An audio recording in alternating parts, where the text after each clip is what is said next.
Hello everyone, how to towards back with another new video, and in this video I'm going to show you how to download and install Samsung internet browser in your smartphone.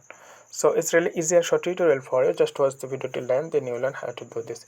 If you are not a Samsung user, though, you can use this application or browser. So you need to go Google Play Store, or if you are an iPhone user, then go to App Store. Then search here Samsung internet browser. So Samsung internet browser, and click here, and you will see the first one.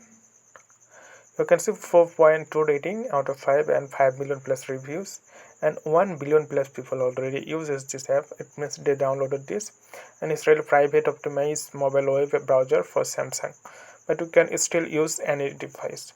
So simply click install, and it takes few moments to install it in your device. So okay friend, I hope this video was helpful for you. So today is no more, and thank you for watching.